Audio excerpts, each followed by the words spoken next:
At this point po, our next witness is Yulia Tartova, a former pastoral and victim survivor of sexual abuse at the hands of Apollo Quiboloy. She's joining our hearing live from Ukraine. Just to refresh our memory, let's listen to Yulia's video. And after that, she is here to answer any other questions that we might have. So let's just view again Yulia's video at that time as alias Sofia. I was about 21 years old. It was 2014. Where did you stay? I stay in a dorm, like a building, separate building. And most of the people there was Ukrainian. Tell me how your relationship with Pastor Quiboloy developed or unfolded. At first, our relationship was very good, very warm, very friendly. I didn't feel everything like, oh, he's like me. No, there's nothing about that. He transferred me in one room. I live with the Jack Roy. She's pastoral and one of the closest, like she's very close to pastor. And I live with her in one room. And little by little, some girls like Jack Roy and other girls of pastorals are Filipino. They used to fellowship to me like, are you ready to sacrifice everything to God, to the Father, like pastor? Of course, I already sacrificed. I leave my job, I leave my school, I leave my friends and my parents. I already sacrificed a lot of, so what do you mean? I cannot understand, because I already sacrificed, and it's the life that I choose and I live, and I believe that this is God's way for me. So, and they were just like, even your body you can sacrifice. When he see that there is no Ukrainian girls and I'm alone, so he start more and more to talk to me.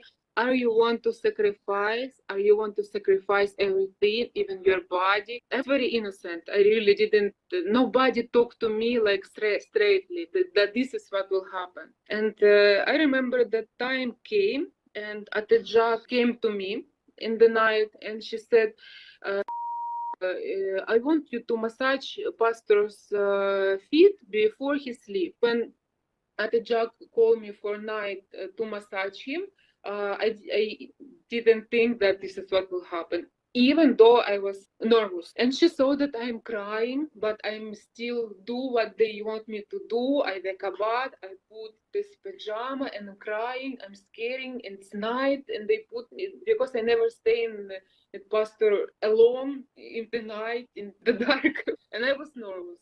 It was big room, and before room there is a little room. So Atejak lead me there, and she said, go in pastor's room. And I just stayed in this little room because I was scary and I was crying, and pastor was waiting for me till he realized that I'm not coming, and he by myself went out and pulled me in his room. And I was like scary, and he said like, massage my feet here, here, here, and then little by little, and I was very nervous, and it was dark, and suddenly he started to move my hands to put on his. He said massage here, and I said, oh my God, okay, and I massage.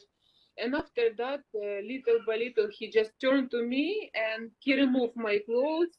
And I even can, because I was very shocked. I was like, I cannot explain, because I was nervous. If this is what happened, he just removed my clothes and have. Women below the age of 18 years old, were they also being used?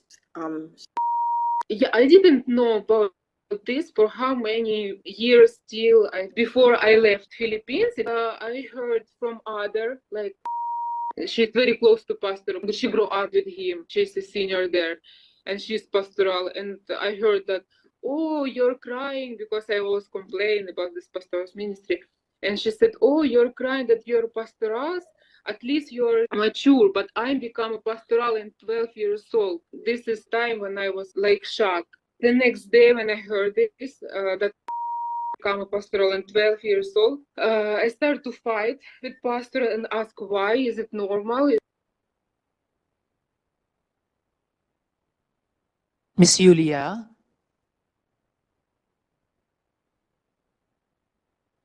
Miss Yulia, I think your audio is still muted. Could you please unmute? Good morning.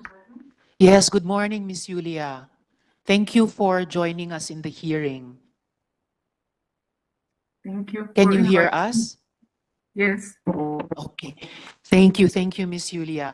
Uh, Before some of my follow-up questions about the previous video and also with your presence with us today, could I just quickly ask, in the video you mentioned Jack Roy. Can you confirm if she is here today in the hearing? If she is to the right or to the left of Pastor? I cannot hear, You see cannot the see. video. Yeah, but she's present there. I saw her. She's present. Is she to the right or to the left of Pastor? I don't remember. I have to check. You cannot see the video of the Yeah, there. she's yeah. Can you confirm where if Jack Roy is Right here? between Attain Grid and DAVAO. So is she the one on camera right now with Yes, glasses? yes, she's the one. So that's the Jack Roy you mentioned in your previous video. Yes. All right. Thank you, Miss Julia. How many Ukrainian pastorals did Quiboloy have when you were there? It's about 10, I think. 10. Uh, All right, including yourself. So 10. You and about nine yeah, others. about 10. Yeah, not if I will count. Yeah, it's about 10. About 10. All right.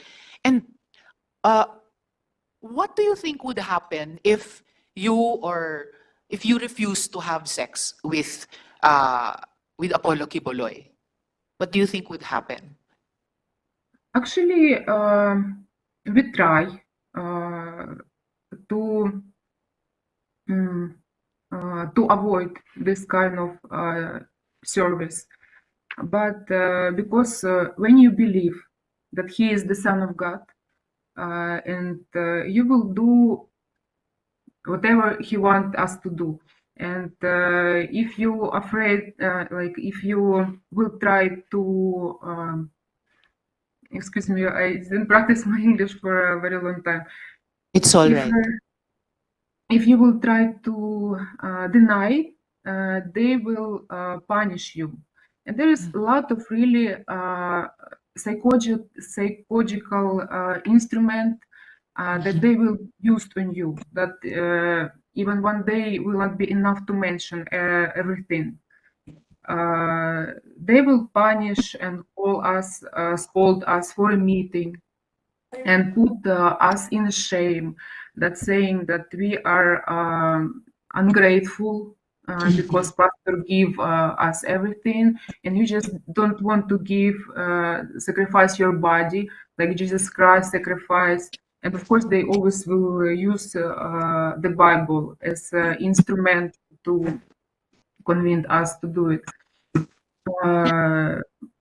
And they always, in the same time, they want us to feel, to twist our mind to feel that this kind of service, it's a very big privilege. So we will be willing to do it with our will. So he will say that there, because nobody can deny that there is a pastoral ministry, even Mr. Quiboloy himself. And everybody knows that only girls and young and beautiful women are included there. And everybody knows, nobody can deny, even the full-time workers, that we all live separate from any others, under the same roof. Our rooms are next to him, so he have free access to every room, to each room, and nobody can. Nobody know his life behind the door. That's why no, there's no full-time workers that know what is happening there. So when you try to, like for example, there was several times that I tried to deny this ministry of sleeping with him, because we have a schedule, like, and he will be the one to put the schedule. Who will be the one tonight? And Jack Roy, in my time, it was her ministry to invite girls to pastor's room, and actually to invite the girls to this ministry, to pull them in his room.